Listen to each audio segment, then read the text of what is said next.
Ya, jadi masuk perguruan tinggi negeri memang ada tiga ya, tiga jalur. Jalur rapot atau SNMPTN, terus besok ini yang tes UTBK, itu namanya SBMPTN, dan yang ketiga jalur mandiri. Loh, ini saya dapat sekian, kawan saya sekian, saya diterima kok saya enggak diterima. Sangat tergantung dari soal mana kemudian mana persentase ke arah program studi yang dipilih. Sudah lupakan masalah kecurangan, kita coba kerja dengan yang sesungguhnya. Insya Allah Tuhan itu maha adil ya, dan maha tahu. Halo, Assalamualaikum warahmatullahi wabarakatuh, pemirsa JTV, khususnya Jatim Channel. Ketemu dengan saya, Suko Widodo, dan kali ini saya akan membahas persoalan yang menjadi isu, bukan soal politik ya isunya, tapi kita akan melihat bagaimana putra-putri bangsa kita yang terbaik sedang beradu nasib untuk mengikuti seleksi masuk perguruan tinggi negeri khususnya, dan nanti tentu saja ada sekolah swasta dan macam-macam. Tapi yang kita bahas ini adalah khusus tentang di lingkungan PTN, dan saya langsung dengan ketua LTMPT Pusat, yaitu Profesor Dr. Asari yang kebetulan Rektor ITS. Apa kabar, Bro? Alhamdulillah sehat semuanya. Tampak muda seger ya, Bro. Alhamdulillah. Ya, inilah Rektor ITS yang selalu kita rasani kadang-kadang ini, karena ITS ini prestasinya luar biasa, dan beliau ditunjuk sebagai panitia pusat untuk penyelenggaraan proses penerimaan mahasiswa baru di jajaran perguruan tinggi negeri se-Indonesia. Tahun ini arisannya dapat ITS, Prof. Tahun ini dapat ITS, kemarin kan menggantikan UNER. Oh iya, jadi terus gantian terus ya. Berganti. 2 tahun 2 tahun ya, Pak? 2 tahun sekali. 2 tahun sekali. Asari bisa diceritakan seluk-beluk tentang PTN ini, adik-adik. Bukannya sebenarnya yang kalau anak lulusan SMA itu nggak cemas, yang cemas ibunya. Oh, anaknya milih ini, ibunya milih ini, wah dipaksa, dan kadang-kadang ini orang tua memaksakan, tidak tahu bahwa sesungguhnya bakat atau naluri insting anak itu cocoknya kemana nggak ada. Kita kan butuh informasi itu. Tapi lebih dalamnya kira-kira sekitar kebijakan masuk perguruan tinggi untuk tahun 2002 ini seperti apa? Karena yang dihadapi ini adalah lulusan yang 2 tahun nggak sekolah ini. Tatap muka juga itu. Ya baik, terima kasih Pak Suko, seluruh pendengar atau pemirsa ya Jawa JTV.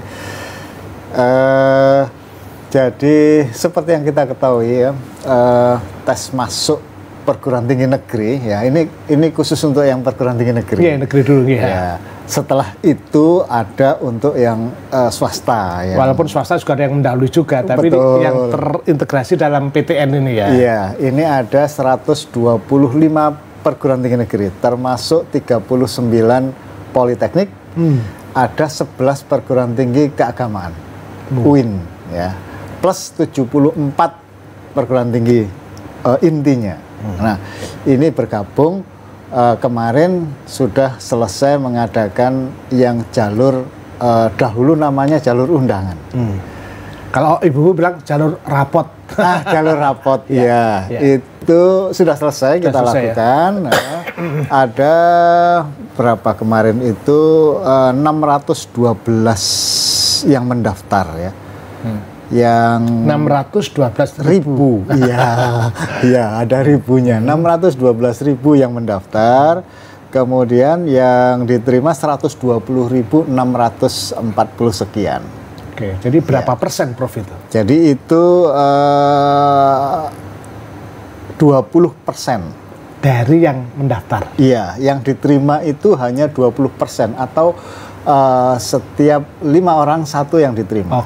Itu secara total. Tentu saja tadi ada yang departemen atau program studi yang saingannya sangat tinggi, hanya kurang dari 2%. Jadi dari 100 orang hanya 2 orang yang lulus. Ada yang seperti itu. Biasanya kalau di kampus kami itu kedokteran. Ya, sebangsa itulah. Termasuk komunikasi di tempat saya. Yang sosial humaniora. Sosial humaniora, ya ada 2 macam. Nah, itu yang di jalur rapot tadi ya. Kemudian 17 sampai 23 Mei. Itu gelombang pertama. Karena kita lakukan 2 gelombang. 17 sampai 23 Mei. Ini gelombang pertama. Nanti 28 Mei sampai 3 Juni. 3 Juni nah, itu gelombang kedua. Nah, ini yang jalur SBMPTN yang ada tesnya. Cuma kalau dahulu tes tulis gitu ya. Lembar komputer gitu ya. Sekarang semua sekarang UTBK. Ujian tulis berbasis komputer. Komputernya disediakan fasilitas komputer disediakan untuk gelombang pertama ini yang 7 hari ini kita seluruh Indonesia dipusatkan di 74 lokasi seluruh Indonesia. 74 lokasi di perguruan tinggi itu ya utama. Kita seluruh Indonesia menggunakan 44.000 personal komputer. Ya. Untuk melayani 500 sekian ribu peserta anak-anak kita ini yang ingin merajut masa depan di perguruan tinggi negeri ya tentu saja. Nah akan dimulai besok pagi Pak Suko ya. Mohon doa restunya mudah-mudahan semuanya bisa berjalan lancar ya. 17 sampai 23 Mei untuk gelombang pertama dan gelombang 2 itu 28 Mei sampai 3 Juni. Ya. Nah, ini satu hari itu berapa kali ujian biasanya kan? Satu hari ada 2 sesi, sesi pagi, dan sesi siang. Sesi pagi sebetulnya ujiannya itu sih ada 2 ya. Yang pertama itu tes skolastik. Oh, ini materi-materiannya, materi ujinya itu terdiri dari apa, Prof? Ya, yang pertama itu skolastik. Skolastik itu pemahaman. Terus kuantitatif. Hitungan ya. Hitungan yang apa itu namanya? Yang basic gitu ya. Memahami bacaan, logika. Nah, itu ada 4 ya, kira-kira 4 komponen. Ini tes yang sifatnya broad apa ya? Melebar gitu ya. Prediktif. Semua orang namanya TPS, tes potensi skolastik. Jadi potensinya dilihat orang itu potensinya bagaimana. Menghitungnya bisa cepat, logikanya bagus. Nah, seperti itu. Ya. Itu yang di jam pertamanya. Kemudian dilanjutkan jam kedua itu tes materi. Tes materi. Itu ada 2 macam kan. Ada grup saintek dan grup sosial. Yang saintek apa saja soal yang di saintek itu ada 4. Apa itu ya? Matematika, fisika, kimia, biologi. Kemudian yang soshum juga sama ada 4. Ekonomi, matematika juga, terus apa saja, sejarah, geografi. Geografi. Ada 4 juga sama, 4. Nah, itu jadi adik-adik kita diminta untuk memilih mau di saintek atau soshum atau campuran. Yang dulu IPC itu ya. Betul itu. Prof, itu satu mahasiswa cukup tesnya sekali dan waktunya kira-kira berapa, Prof? Iya. Jadi seorang peserta itu cukup 1 hari aja, setengah hari saja. Kalau ambil saintek atau soshum itu sekitar jam 7 sampai jam 10.30. Sudah selesai. Sudah selesai. 1 kali saja. Nah, kalau yang soshum, yang campuran lebih panjang. Karena mengerjakan 2 materi sekaligus. Betul, materi itu. Nah, itu kira-kira jadi nggak perlu apa namanya ya, grogi atau apalah, ibu-ibu atau mak-mak juga didoakan sajalah putra-putrinya supaya tenang dalam mengerjakan, supaya ya bisa konsentrasi dengan doa itu. Oke, pemirsa, ini sedang berlangsung ujian-ujian SBMPTN dan seleksi bersama masuk perguruan tinggi negeri, dan itu seluruh Indonesia, dan kebetulan untuk tahun ini dan tahun depan tuh ketuanya penyelenggaranya adalah rektor ITS. Jadi ITS kebagian arisan selalu bergilir, dan tes-tes ini adalah bagian dari cara kita nyeleksi. Seleksi bersama masuk perguruan tinggi negeri, dan itu seluruh Indonesia, dan kebetulan untuk tahun ini dan tahun depan tuh ketuanya penyelenggaranya adalah rektor ITS. Jadi ITS kebagian arisan selalu bergilir, dan tes-tes ini adalah bagian dari cara kita nyeleksi. Ada Prof, kan ada cara masuk tuh masuk perguruan tinggi itu ada macam-macam ya. Iya. Tadi kan yang disebutkan sudah jalur rapot tadi ya, yang guru lah yang menentukan berapa persen, dan sekarang kita berada dalam proses SBMPTN. Iya. Nah, dari SBMPTN setelah itu apalagi program yang untuk masuk, kan jalur masuk itu kan kalau tidak salah mandiri, Prof ya? Iya, betul. Apa bedanya kalau SBMPTN dan mandiri ini, Prof? Iya, iya. Iya, jadi masuk perguruan tinggi negeri memang ada tiga ya, tiga jalur. Jalur rapot atau SNMPTN, terus besok ini yang tes UTBK, itu namanya SBMPTN, dan yang ketiga jalur mandiri. Kalau jalur yang dua tadi awal itu dikoordinir oleh LTMPT. Oh, tanggung jawabnya total oleh Pak Asari ya, satu sistem nasional ya? Satu sistem nasional yang ketuanya serentak ya. Saya dapat amanah untuk jadi ketua. Ada wakil ketua satu itu Rektor Andalas, Prof. Yuliandri Padang, betul. Kemudian wakil ketua dua itu Rektor UNG Gorontalo. Oh, Gorontalo. Ya, tiga itu. Nah, kemudian kita membentuk tim pelaksana. Nah, ini semua yang melakukan koordinasi, membuat soal, waduh, bermacam-macam, dan itu sangat-sangat melelahkan. energi besar. Saya bisa bayangkan itu kan, karena kalau dulu zaman saya itu kan soalnya kan sama aja se-Indonesia ya, cetak itu. Sekarang kan tiap bahkan sebelahnya kan bisa berbeda. Bisa beda. Makanya itu gini, ini saya peringatan serius ini. Jangan sampai Anda nyoba-nyoba untuk joki. ini nanti ada pesan-pesannya pasti. Jangan grogi macam-macam, karena kalau masa depan Anda lakukan awal dengan tidak bagus, hasilnya pasti tidak bagus. Jadi mari kita jujur, karena seleksi ini memang sesuatu yang sesuatu yang ya alamiah, yang dimanapun akan berlaku semacam. Mari kita tidak curang, itu yang penting gitu. Dan saya kira pengawasannya kan juga ya udah pengalaman dah kita gimana kalau ada nangkep macam-macam. Tapi kita benar bahwa anak Indonesia harus menjadi anak-anak yang teladan, dan ya udahlah, berikhtiarlah dengan sungguh-sungguh, dan mak-mak tidak usah gopoh. Anak-anak kan pasti ada jalannya nanti gitu loh ya. Nah, Prof, kembali ke soal itu. Jadi dua itu yang dilakukan oleh LTMPT. Nah, setelah itu kemudian jalur mandiri. Ya, jalur mandiri ini jalur yang dilaksanakan oleh masing-masing perguruan tinggi. Jadi ITS khusus ITS saja? Iya, tapi ada juga perguruan tinggi yang membentuk bersama juga. Oh, kolaborasi. Beberapa kayak ya. Ada namanya Indonesia Timur ya, perguruan tinggi Indonesia Timur itu beberapa menyelenggarakan bersama-sama. Tapi mayoritas mandiri ini sebagian besar masing-masing.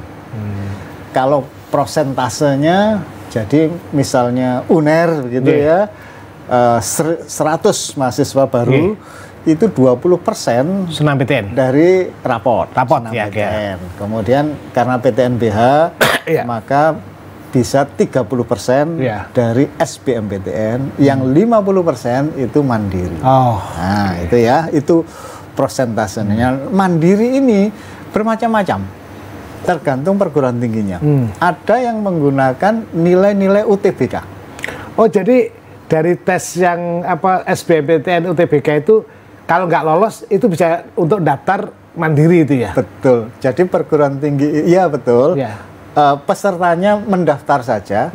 Perguruan tingginya minta data ke LTMPT. Oh, dari karena ini nilainya berapa dari tes UTBK. Nah, di situ digunakan untuk untuk menjaring, memilih siswa-siswa yang akan jadi mahasiswa melalui jalur mandiri. Tapi ada juga yang melakukan tes, ya, seperti ITS. ITS itu selain menggunakan UTBK, ITS juga menyediakan tes sebangsa UTBK. Ya. Ini untuk memberi kesempatan siswa-siswa, saya UTBK saya hancur. Jatuh. Iya. Kalau saya ikut mandiri di perguruan tinggi yang menggunakan nilai itu, saya pasti gagal. Pasti gagal. Maka kita sediakan. Ya, ada tes dan tesnya itu online. Tapi kalau nilainya lebih bagus dan lebih parah dari UTBK, diambil yang terbaik. Diambil yang terbaik. Gitu ya. Jadi dia punya sumber keputusan untuk membuat itu. Betul. Untuk membantu ya itu tadi. Begitu jatuh di sana kan sudah nggak ada harapan kalau mungkin pada saat tes UTBK atau SBM itu dia sedang sakit atau sedang gabut. Betul. Galau. Jadi akhirnya diberi peluang untuk melakukan semacam itu. Iya. Nah, itu salah satu upaya kita membantu lah anak-anak kita ini supaya betul-betul yang terbaik lah, yang ada kesempatan dan menggunakan kesempatannya itu.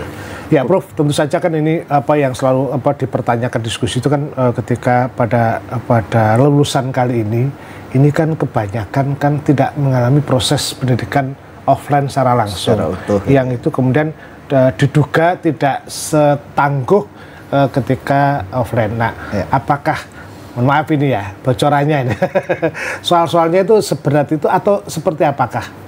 Ya, jadi kalau soal UTBK, itu proses penyusunannya luar biasa, Pak Suko, Bapak Ibu semuanya ya, luar biasa.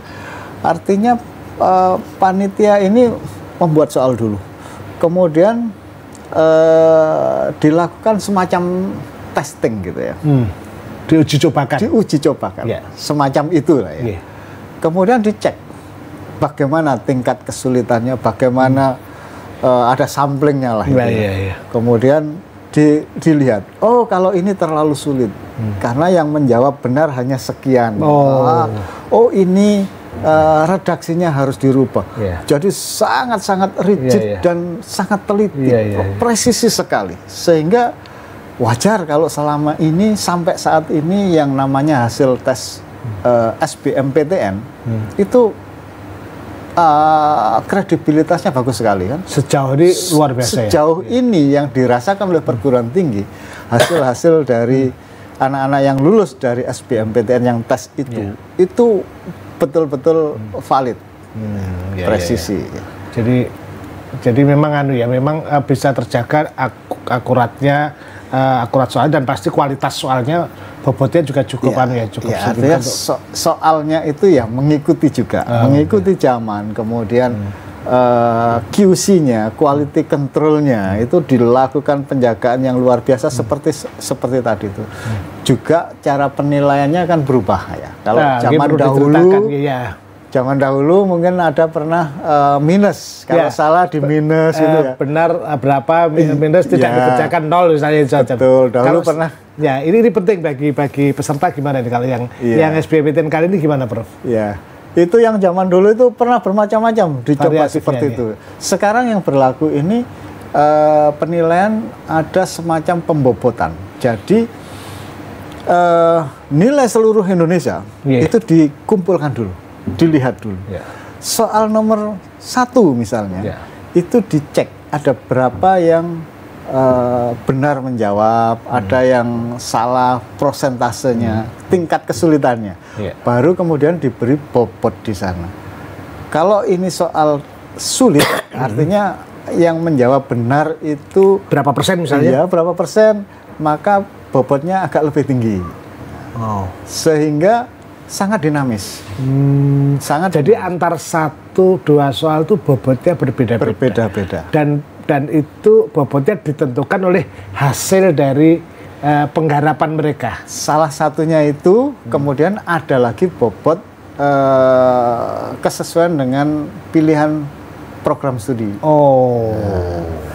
Jadi sangat kompleks, tidak bisa semata-mata hasil angka akhir yang itu menunjukkan loh ini saya dapat sekian, kawan saya sekian, saya diterima kok saya enggak diterima.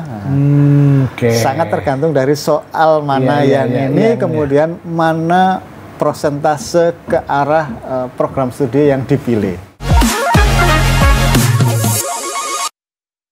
Loh ini saya dapat sekian, kawan saya sekian, saya diterima kok saya enggak diterima. Sangat tergantung dari soal mana kemudian mana prosentase ke arah program studi yang dipilih. Ini saya kira pemirsa harus tahu, jadi betapa seleksinya benar-benar seleksi banget gitu ya. Jadi kalau saya pengen misalnya masuk jurusan psikologi misalnya, sosial saya ada soal yang bobotnya lebih tinggi daripada soal ekonomi, misalnya semacam itu. Iya.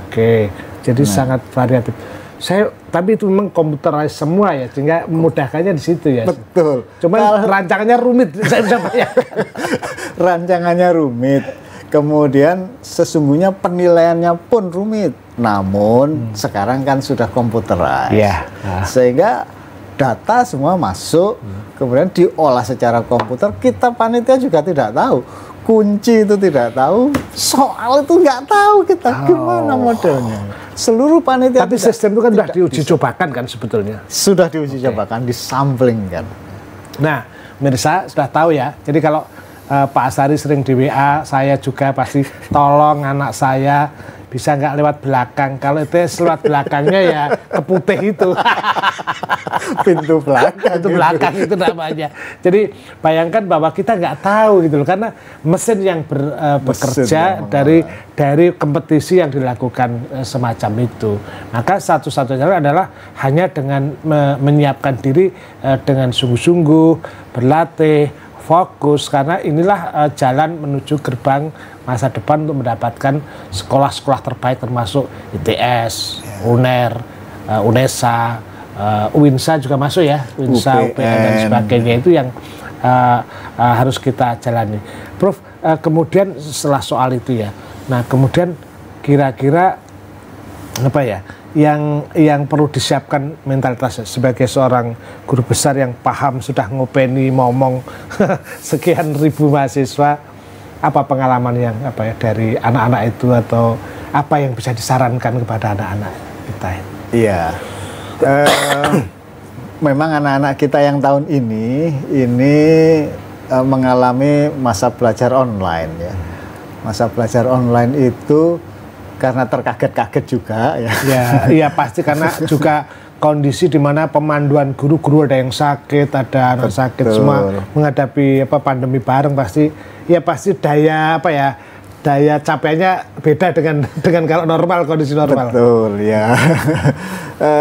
Dari sisi pelaksanaan pembelajaran ya ada sedikit perbedaan lah ya. Kemudian tentu hasilnya beda, tapi kita semua juga sudah mengantisipasi itu ya, artinya standar itu tetap diberlakukan ya, karena standar ini satu acuan yang internasional juga kan. Perguruan tinggi di program studinya itu standar internasional, sehingga cara masuknya ini materi-materinya juga mengikuti ya. Sehingga tapi itu dinamis dan kita lakukan adjustment sehingga sekali lagi tidak perlu panik ya, kerjakan karena prinsipnya semua soal yang diberikan itu adalah yang pernah diajarkan ya. Kita diajarkan, pernah diuji cobakan ke mereka juga ya. Betul, jadi kita tidak ngawur sesuatu yang belum pernah disentuh kemudian ya jadi itu konsepnya, sehingga tidak perlu panik ya. Silahkan saja, ini sesuatu hal yang biasa yang dalam hidup kita itu selalu ada filtering seperti ini, dan itu kita jalani secara normal saja. Kalaupun nanti misalnya tidak berhasil di seleksi ini, masih ada di depan mandiri. Di mandiri itu pun juga ada beberapa varian juga, varian juga. Program-program betul, ada prestasi, ada kemitraan, ada macam-macam. Kemudian di luar tiga itu juga kan ada dari swasta pun yang bagus-bagus banyak. Banyak. Nah, sehingga dunia tidak kiamat kalau misalkan tidak diterima di SBMPTN ini. Tapi tetap tangguh ya. Ada banyak jalan dan saya rasa masing-masing orang itu punya passion, punya kemampuan yang berbeda-beda, yang di bidangnya sendiri, yang barangkali personnya sendiri tidak tahu. Ya. Nah itu yang perlu digali, sehingga ini bukan satu-satunya jalan. Kalau tidak berhasil di sini, semuanya bubar, tidak. Dunia kiamat nggak segitunya. Ya tetap saja semangat ya. Prof, jadi gini. Ini kan masih dalam kondisi pandemi. Dalam 2 tahun terakhir saya jadi panitia itu kan ada proses, ada PCR, ada macam-macam. Kemudian setelah kita vaksin, ada yang sudah di booster macam-macam. Nah, syarat ini kan mesti kita harus menggunakan standar untuk kesehatan, karena betapapun kan pemerintah belum mencabut PPKN ini. Nah, ini gimana, Prof? Persyaratannya apa? Jangan sampai nanti dan saya sudah di booster atau perlu PCR nggak? Kira-kira seperti apa? Ya. Jadi kalau pemerintah kan sudah menetapkan PPKM-nya itu di level yang rendah ya. Level yang rendah artinya di transportasi pun, di ruang-ruang publik itu sudah sangat tetap prokes, tetapi sudah sangat longgar istilahnya, longgar atau nyaman lah. Iya, nyaman berarti ya, aman ya. Nah, untuk peserta UTBK ini sesungguhnya kebijakan prokes itu kita serahkan ke masing-masing pusat UTBK di 74 tadi, karena ada kemungkinan tiap provinsi itu beda kan. Nah, tetapi pantauan kami mayoritas relatif sama ya. Mayoritas itu prokesnya wajib masker. Masker wajib ya. Kalau siaran ini kita udah cek semuanya, dan ini hanya dengan kamera dan saya sama beliau, jadi kami sudah aman lah. Jadi pasti pakai masker. Ya, masker itu wajib ya. Kemudian kalau tutup ini opsional saja. Face shield ya. Kemudian ada prokes tes pada saat masuk itu, cek suhu tubuh. Suhu tubuh. Selain suhu? Selain itu tadi terserah dari masing-masing pusat UTBK. Tapi yang mayoritas utama hampir semuanya yang seperti tadi kami sampaikan. Jadi ada masker, dicek suhu, antara itu jaga kesehatan aja, dan di tempat-tempat saya nggak tahu apa pasti. Kan jaraknya antar komputer udah diatur, Prof ya? Sudah ya, itu standar prokes semuanya ya.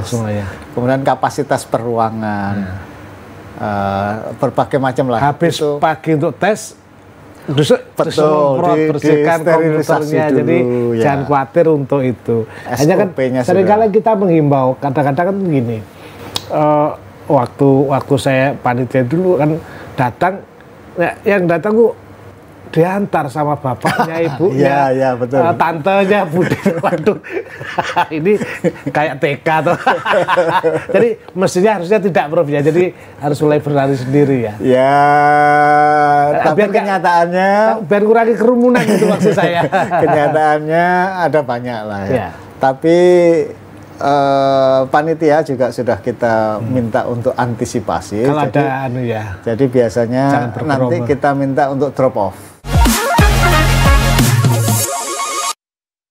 Ya, tapi kenyataannya biar kurangi kerumunan itu maksud saya. Kenyataannya ada banyak lah ya. Tapi panitia juga sudah kita minta untuk antisipasi. Kalau ada Jadi biasanya nanti kita minta untuk drop off. Jadi berhenti, ada tempat pemberhentian, silahkan turun. Di luar. Kemudian pengantarnya di luar tidak apa-apa. Tidak ikut, sehingga tidak akan ada kerumunan di situ. Kalau kampusnya luas seperti UNER, ITS, parkir terserah. Karena kita juga nggak bisa nggak bisa apa ya, nggak bisa ngelarang. Siapa tahu kalau dia itu kalau neneknya ikut subuh aneh semangatnya jadi karena neneknya pengen itu. Tapi yang perlu dicatat pemirsa, jadi mulai apa ya, prokes itu harus diterapkan. Ya kita walaupun kondisi landai tapi tetap aja prokes. Satu pada saat tes itu tentu biasanya yang dari luar kota atau bahkan di dalam kota pun harus melihat. Jadi panitia selalu memberikan kesempatan, lihatlah tempat tesmu nomor untuk memastikan, karena itu kan tempat baru gitu loh. Bahkan dulu saya sempat juga kok sampai telat karena nyari tempat. Itu pun anak Surabaya, itu mana di Surabaya. Jadi belum tentu mereka masuk di universitas. Jadi sesekali lihat itu dan terus ikuti pentelengi. Mungkin ada website yang yang bisa dilihat kan selalu update ya. Misalnya penerimaan mahasiswa baru misalnya, itu aja udah gampang lah. Saya kira putra-putri Anda sudah cukup paham untuk melakukan itu. Prof, yang beda barangkali apa, Prof? Kan sekarang kan kayaknya semua makin online ya. Kalau dulu zaman dulu itu zaman kita daftarkan ke bank dulu ya kan, bayar uang cash baru dapat kertas di stempel nih. Sekarang kan sudah sangat online kan, daftar dari rumah bahkan kirim duit pakai udah selesai, Bro. Bisa ya. Ya, kalau sekarang semuanya sudah online, Pak Suko, Bapak Ibu semuanya ya, termasuk pembayaran itu. Namun ya kita tetap mengakomodasi karena anak-anak kita ini kan tidak semuanya di kota. Ada yang dari Pacitan, 3T sana. Oh iya, daerah-daerah yang terluar itu ya, dari pulau terluar itu belum tentu ada ATM. Tapi ya itu semua kita akomodasi. Jadi membayar, bisa nitip kawannya yang punya mobile banking dan seterusnya seperti itu, bisa.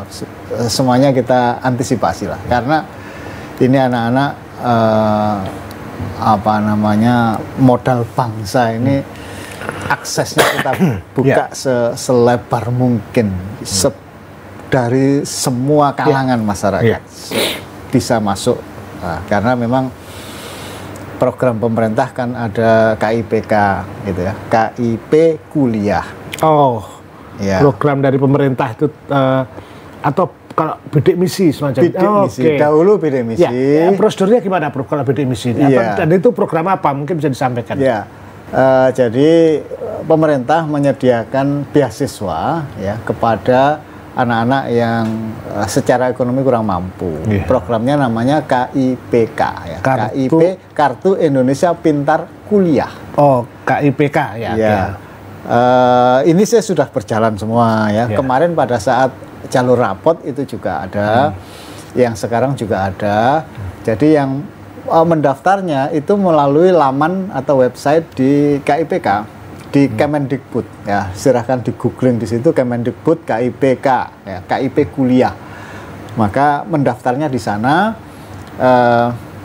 Nanti yang ini ada malah tidak perlu membayar pendaftaran ya. Ada beberapa kriteria di free dan gratis.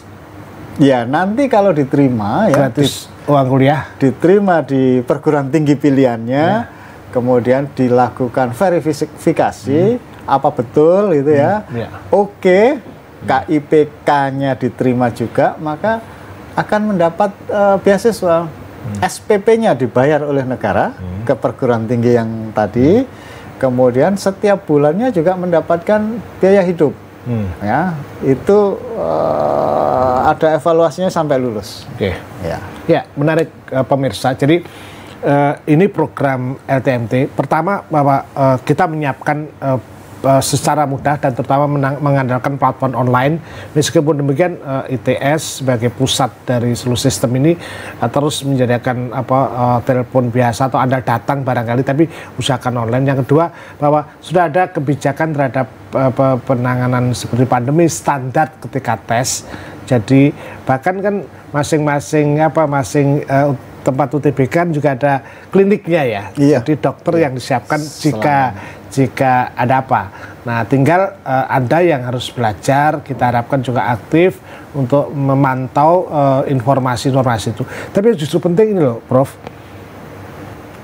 Tawaran-tawaran. Nah, ini kan maklar ya. Ya. Jadi tolong jangan percaya karena sebetulnya sistem yang dipimpin beliau SNMPTN, SBMPTN semuanya terkelola secara computerized dan computerized yang melakukan. Jadi kalau Anda belajar kontrol pasti Anda percaya nggak akan yang bisa diintervensi. Masa orang Nusa mau milih ini kan ya nggak mungkin, Prof, yang bisa dilakukan. Jadi tugas Anda fokus kuliah. Nah, Prof, ini agak di luar itu. Pengalaman membimbing. Ini kan memilih jurusan. Tapi udah kadung ya lama-lama. Tapi itu pengalaman aja. Ya. Itu kan kalau orang tua memaksakan juga bahaya juga ya. Harusnya ada dialog semacam itu ya. Iya. Jadi ini bisa dilihat dari dua sisi Pak Suko ya. Dari sisi orang tua itu kita perlu memperhatikan bakatnya anak ini kemana ini. Itu memang tidak mudah. Karena kadang belum muncul.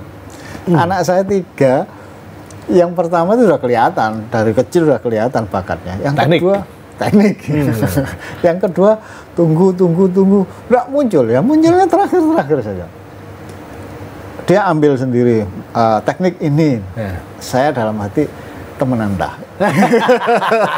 Karena tidak tahu ini. Dan kita ya nggak berani memaksakan juga ya. Walaupun kita bingung, wah ini kalau nggak bahaya kalau ngomong anak ya. Betul ya itu. Jadi ya dari anak-anak itu akan punya sendiri. Ternyata ya betul pilihannya. Passionnya di sana betul ya.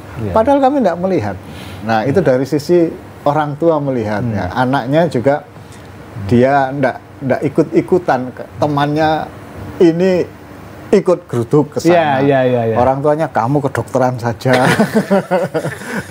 Karena akan sulit nanti kalau tidak sesuai dengan keinginan, tidak sesuai dengan keahlian, ya kita kan punya modal sendiri anak-anak. Ada sebuah contoh, tapi ini ya khas ya. Tapi semoga ini menjadi hanya sebagai imajinasi, bukan contohnya tapi meaningnya. Ada kawan saya yang pintar memang waktu itu, matematikanya selalu 9. Saya juga 9 tapi 2 kali ujian. Teman saya itu pinter biologi, dia pengen masuk ke dokter, dia masuk ke dokteran. Tapi ketika dalam proses perjalanan dia baru menemukan kenapa? Ketika dia memeriksa mayat dan sebagainya, dia selalu semaput disitulah kemudian makanya sebelum untuk bidang-bidang tertentu terutama memang dibutuhkan uji. Kan tidak bisa aja, oh ini yang kosong ini seni tari, harus masuk aja. Ternyata kok gini aja tidak bisa. Nah kan itu kan tes akademiknya masuk, tapi tes prakteknya kan sudah gampang. Betul. Jadi itu yang kemudian maka yang bijak adalah dialog dengan orang tua dan orang ahlinya. Jadi tidak perlu kita memaksakan pada keinginan tanpa kita kemudian menyadari bahwa bakat dan kapasitas kita itu di itu semacam. Cuma sekarang agak lebih longgar Pak Suko. Jadi kalau misalnya sudah ambil satu prodi tertentu itu ya, sekarang kan ada program Kampus Merdeka. Agak lebih longgar. Nanti di tengah-tengah di dalam situ itu masih bisa mengambil kiri kanan. Kalau dulu kan pilihan mayor minor itu semacam itu ya, zaman segitu ada pilihan. Sekarang kan dibuat lebih longgar lagi, lebih lebar lagi. Masih bisa ngambil kuliah yang diminati semacam itu. Tapi ya bukan full. Ya, tentu kan ada koridor batas-batas yang bisa dilakukan. Oke, tapi kalau saya sekarang ini bukan nyolong, tapi fokus soal ITS misalnya. ITS ini tahun ini ngambil berapa mahasiswa, Prof? Tapi kalau saya sekarang ini bukan nyolong, tapi fokus soal ITS misalnya. ITS ini tahun ini ngambil berapa mahasiswa, Prof? Kita total itu 6.000. 6.000, jadi 1.200 itu yang rapot. Nah, kemudian 30%-nya atau 1.800 ini yang SBMPTN. Kemudian sisanya 3.000 itu yang mandiri. Nah, Kurang lebih hampir sama lah apa yang kemarin diterima itu, yang tidak daftar ulang cuman berapa gelintir gitu aja. Ya ITS gitu loh. Mungkin kondisi salah, ada sesuatu nggak tahu apa sakit atau apa. Hanya berapa 3 orang atau berapa yang tidak mendaftar ulang. Ya, sebetulnya sayang juga sih karena persaingannya kan berat sekali. Nah, ITS mengambilnya itu. Kemudian ada beberapa program studi yang baru sih, ya. Yang tahun ini masih belum bisa ikut di SBMPTN. Baru nanti di Mandiri. Oke. Ya, karena prosesnya masih sedang berjalan. Tapi ya tetap menerima buka tapi lewat jalur mandiri aja. Jalur mandiri untuk tahun ini. Jurusannya apa, Bro? Kalau itu telekomunikasi, ICT. Teknologinya komunikasi. Iya, betul. Sebelumnya itu ikut di elektro.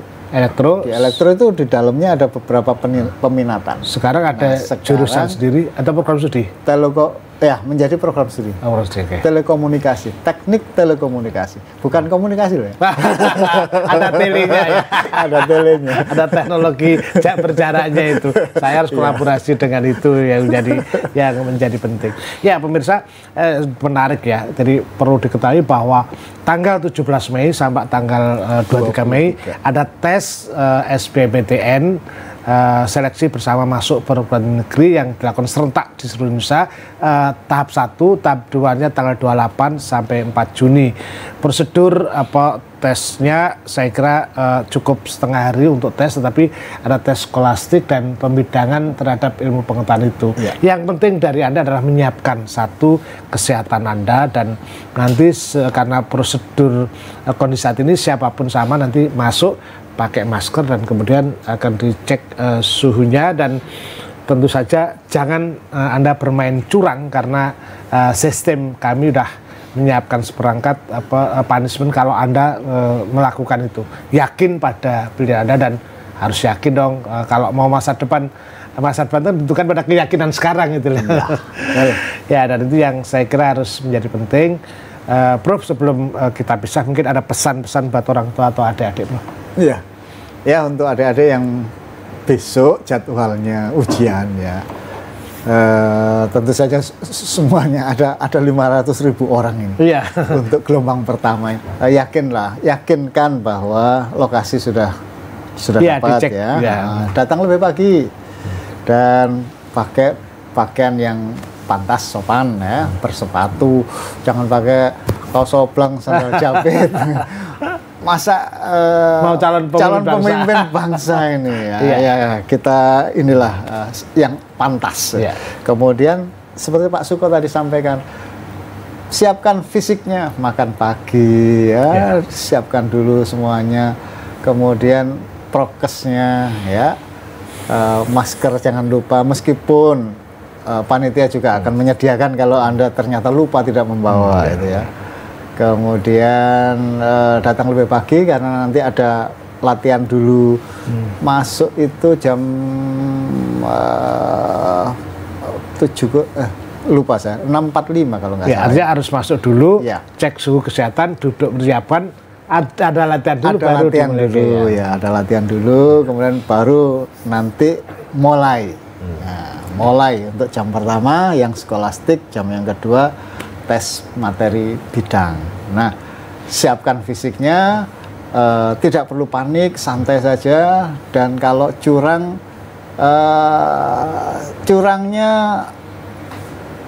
curang itu macam-macam ya. Ada yang hoax, bocoran soal. Bocoran soal sangat tidak mungkin karena diacak oleh komputer. Jadi ada jawaban 1 sampai 50 misalkan A, B, C, D. Itu pasti saya yakin kan itu pasti bohong. Apalagi bobotnya kan macam-macam tadi, dia kecilik dia kan. Iya, karena Anda duduk itu diacak, nomornya itu berbeda. Tempat duduknya pun dibuat sedemikian sehingga kecurangan dari itu sangat tidak mungkin. Kedua, kecurangan bisa dari teknologi yang bawa pemancar lah, bawa apa lah ini. Kawan-kawan juga sudah punya pengalaman. Sudah punya pengalaman. Nanti masuknya juga akan dicek dengan metal detektor macam-macam ya. Jadi sudah lupakan masalah kecurangan, kita coba kerja dengan yang sesungguhnya. Insya Allah Tuhan itu maha adil ya, dan maha tahu apa yang kita inginkan. Insya Allah semuanya akan diijabahi. Nah, ada yang langsung, ada yang nanti tertunda. Saya kira itu ya. Untuk Bapak Ibu juga yang mengantar, santai sajalah. Anak-anak kita ini perlu dilatih untuk ya jalan sendiri. Diantar monggo bisa, nanti akan ada tempat untuk menurunkan, kemudian dipersilahkan untuk ke tempat lain yang tidak menimbulkan kerumunan. Ya saya kira itu untuk Bapak Ibu pengantar sama untuk adik-adik yang selamat menjalani UTBK. Iya, Profesor Azhar sudah menceritakan bagaimana kerumitan proses dan semuanya dipersembahkan untuk rakyat Indonesia menyiapkan masa depan mereka. Mari kita mulai dengan sikap sehat jiwa raga, sehat fisiknya, jiwanya juga clean, dan kita semuanya ditujukan untuk menyiapkan generasi penerus kita. Dan pemerintah atau negara sudah menyiapkan juga program KIPK, Kartu Indonesia Pintar Kuliah, yang itu bisa Anda daftar, saya kira sudah, dan memberikan beasiswa kepada peserta kuliah. Tahun-tahun mendatang ITS masih menjadi ketua, dan semoga sukses Prof dan lancar. Selamat sama-sama lah kita jaga nanti. Selamat ujian bagiannya, dan orang tua teruslah berdoa semoga apa yang menjadi cita-cita orang tua dan sekaligus anak Anda sukses. Terima kasih, dan saya tutup dengan wassalamualaikum warahmatullahi wabarakatuh. Assalamualaikum warahmatullahi wabarakatuh. Terima kasih Pak Sugo, luar biasa.